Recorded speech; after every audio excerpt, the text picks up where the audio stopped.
c'est qui eux autres? Là, ils me regardent comme ils ont comme même pas 10 clients encore, là, puis ils vont me dire à moi. C'était une drôle de dynamique. Ça a changé complètement. Après, on a vu une tendance très, très forte de achetez-moi, je suis à vendre, voulez-vous m'acheter? Et là, on est beaucoup plus dans le partenariat. Vraiment, ils se rendent compte qu'on a des éléments, ne serait-ce que la clientèle, la crédibilité, s'ils sont capables de se faire un nom. Eux ont des technologies en avance souvent.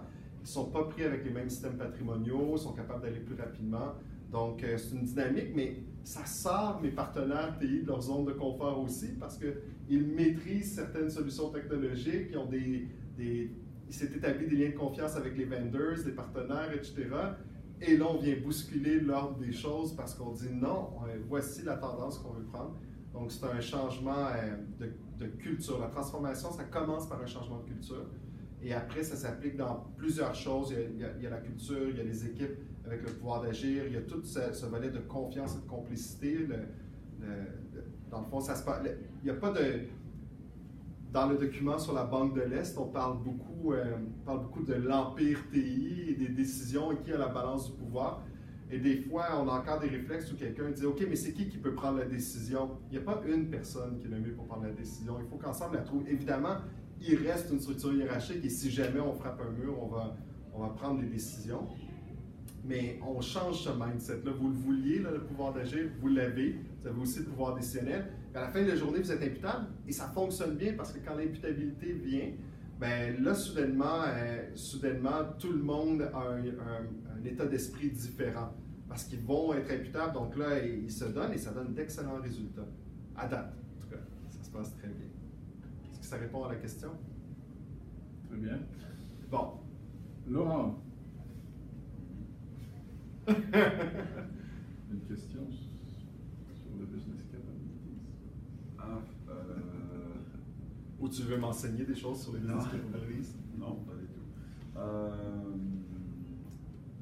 Mais peut-être sur les partenariats, vous n'avez pas peur que les technologies de FinTech ne sont pas assez maturées en comparaison avec le SAP, parce que SAP évolue aussi. Oui.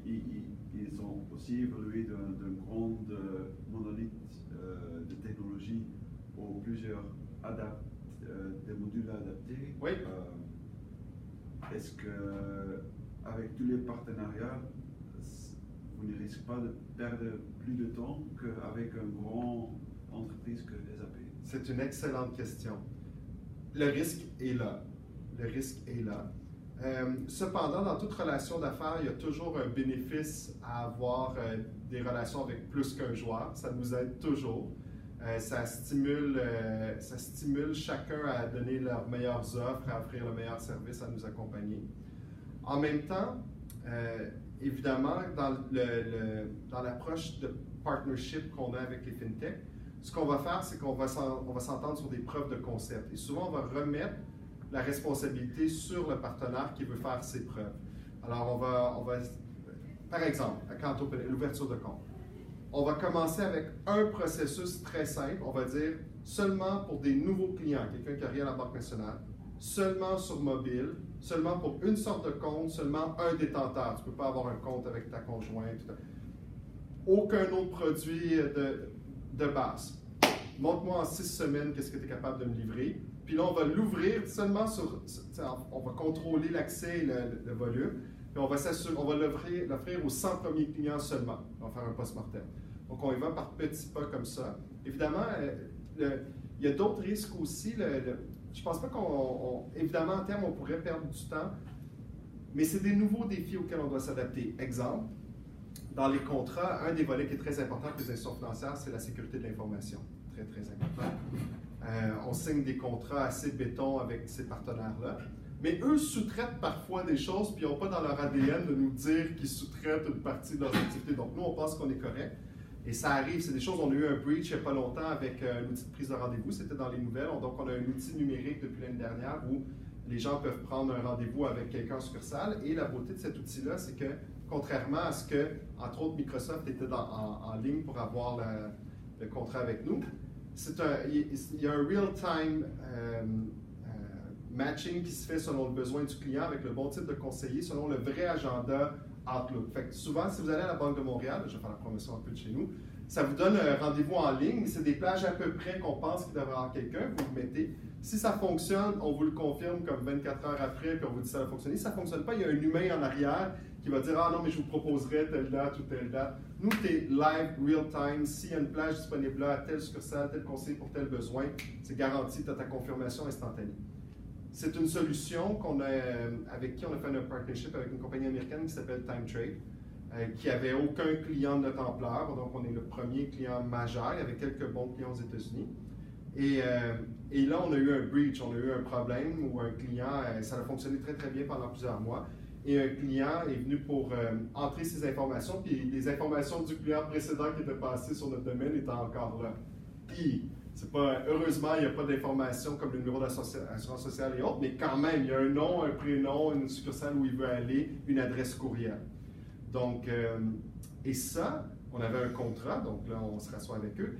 Eux ont sous-traité avec quelqu'un d'autre une partie qui est venue compromettre la sécurité dans certains use cases. Et là, c'est ce qui s'est passé. Et ils n'ont pas ça dans leur ADN, alors qu'un IBM ou un SAP, c'est pratique courante. Ils savent qu'automatiquement, ils doivent le faire. Donc, c'est des défis, c'est des façons différentes de faire les choses, mais all in all, je ne donnerai pas des chiffres, mais si on avait été avec la solution Microsoft, avec qui on a plein d'autres bonnes ententes, qui, elle, le fait pour 3 autres grandes banques canadiennes, on n'aurait jamais livré dans ces délais-là, on aurait payé 1,5 fois plus cher et on n'aurait pas eu real time. On aurait eu un outil de façade, si on veut. Donc, quand on voit l'opportunité, on fonce, puis c'est une façon de voir les choses différentes. Il y a des risques, il faut juste les mitiger. Au niveau des succursales, Yes. quel est l'avenir aux succursales? Parce que je sais qu'il y a une nouvelle génération qui s'en vient, qui est toujours connectée.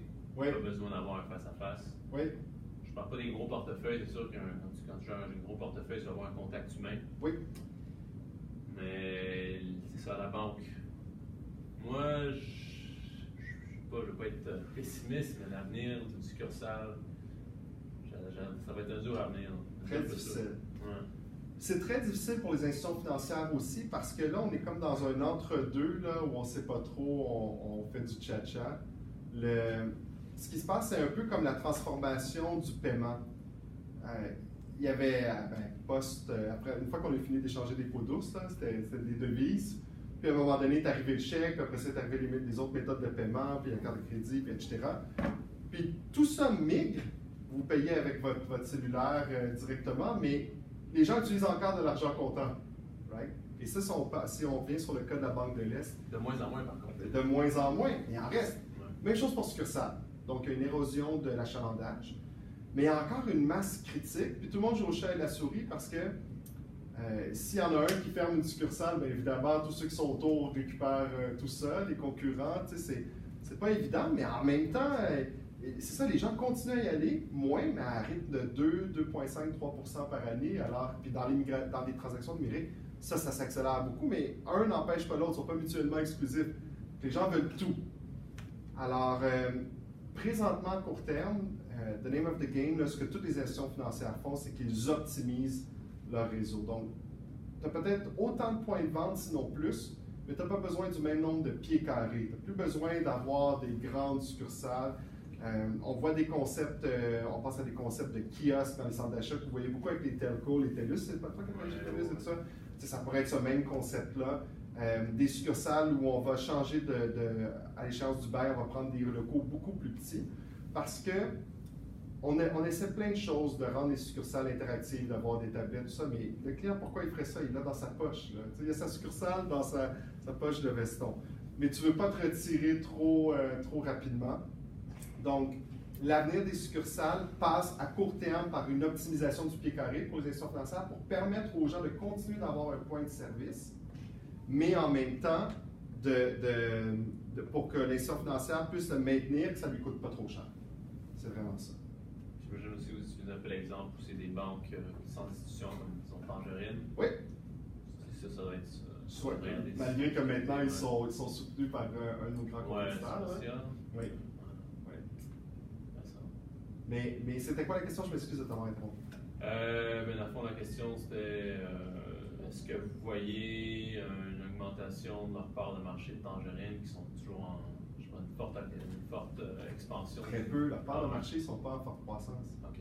Puis la problématique qu'ils ont présentement et qu'ils pourraient résoudre, mais la problématique qu'ils ont présentement, c'est qu'ils n'ont pas un modèle d'affaires qui est rentable pour les institutions financières et ils n'ont pas de clients captifs. Donc, les gens, peu importe ce qui se passe pour le moment, ne considèrent toujours pas Tangerine comme étant leur institution financière principale. Il y en a, mais c'est rien dans le marché. Ils ont des produits de niche, certains qui ne les offrent pas. Il y a vraiment il y a quelque chose. Ils ont ouvert une porte, puis il y en a plein d'autres, President's Choice, Desjardins, Art Québec a sa banque virtuelle aussi. Alors, il y a quelque chose, mais les banques n'ont pas été trop en retard, je pense, rattrapent, puis ils s'adaptent aussi. Tu sais, le P2P, c'était super. Et là, toutes les banques l'ont et toutes les banques l'offrent ou vont l'offrir. Nous, je ne sais pas si je peux dire ça, mais on va l'offrir gratuitement en tout temps à partir de janvier ou février, quelque chose comme ça. Tu sais, je veux dire, ils ont le pouvoir de s'ajuster. Pour l'instant, ce n'est pas une menace très forte. On s'en sort assez bien. Je ne suis pas sûr que Scotia ferait le même deal. Parce qu'on était dans les discussions. Okay. Puis si vous voyez les prix de transaction et tout ça, je ne suis pas certain qu'ils feraient le même deal aujourd'hui. Avec un contrat. Ouais. Mais le guichet, ça c'est un cas. Est-ce que tu avais une question? Non? Dans le cas de la Banque de l'Est, c'est un cas que vous étudiez ici, hein? On parle beaucoup du guichet automatique et des objectifs à l'époque et de la migration. Fait que ça, c'est une question. En fait, projetons-nous. C'est quoi l'avenir du guichet automatique? Qu'est-ce que vous voyez pour ça? Vous connaissez tous les guichets automatiques. Qu'est-ce que vous voyez pour ça? Étant donné que si on utilise moins l'utilité aussi, le guichet automatique a moins d'utilité. Oui. J'ai vu qu'il y avait quelques pays comme la Suède ou le Danemark qui voulaient enlever totalement les utilités. Oui.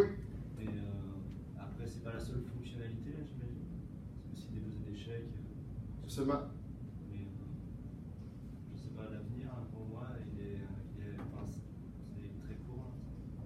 Je sais pas trop. Ou alors penser autrement. Moi, c'est ça. Moi, je vois un peu que ça va suivre un peu le chemin que va suivre les succursales.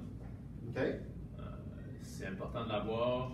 En même temps, tu ne veux pas les enlever. Comme tu as dit, dans le fond, tu vas regarder, tu veux toujours en garder sans tout le temps l'enlever. Peut-être qu'on peut communiquer. D'autres opinions? Moi, je pense et les guichets et les succursales, ça se peut, je ne sais pas pour les succursales, ça se peut qu'il y ait une baisse, mais je pense que c'est quelque chose qui va rester. Surtout dans le domaine bancaire, moi je pense à la réglementation en fait. Il y a plein de choses qu'on ne peut pas faire en ligne, malheureusement. Oui. Il faut absolument qu'on se présente en succursale. Oui. Par rapport au guichet, maintenant tout ce qu'on peut faire au guichet, on peut le faire en ligne. Parce que je pense qu'au guichet aussi, on a des limites. Donc c'est pareil qu'en ligne, on peut déposer des chèques, on peut. Oui. Donc pour moi, le guichet et les opérations en ligne, c'est à peu près pareil. Donc ça serait plus, je vois plus disparaître des guichets que des succursales. OK. D'accord avec ça? Je crois aussi dans une dizaine d'années que les guichets ils vont vraiment disparaître. Et surtout parce qu'on n'a plus besoin d'argent en cash en ligne. Comme je crois la Norvège qui paye 90% par GSM. Oui. Une autre manière, donc il n'y a pas besoin de guichet. OK. Je pense que aussi les coûts de maintenance pour les guichets automatiques, et si avec le temps les gens l'utilisent de moins en moins, ça va coûter trop cher pour la marque de maintenance. Oui, il y a un coût d'exploitation aussi. À la banque, on vient de changer. OK, fait que là, on va faire un use case avec ça, puis je ne sais pas combien de temps j'ai, mais je conclurai après, je ne vais pas retenir non plus, mais on va faire un use case pour que vous voyez un peu dans un environnement chez moi, qu'est-ce qu'on aurait comme discussion. Donc, on partirait avec ça parce que faut que vous sachiez qu'on vient de terminer lundi ou hier le déploiement de notre dernier guichet. On a renouvelé notre flotte au complet, le guichet automatique, au complet. Donc, si vous allez dans une banque nationale, vous allez voir, c'est pas ce qu'il y avait avant. Il y en a combien maintenant? 465 coast to coast, quelque chose comme ça. 460 quelques, incluant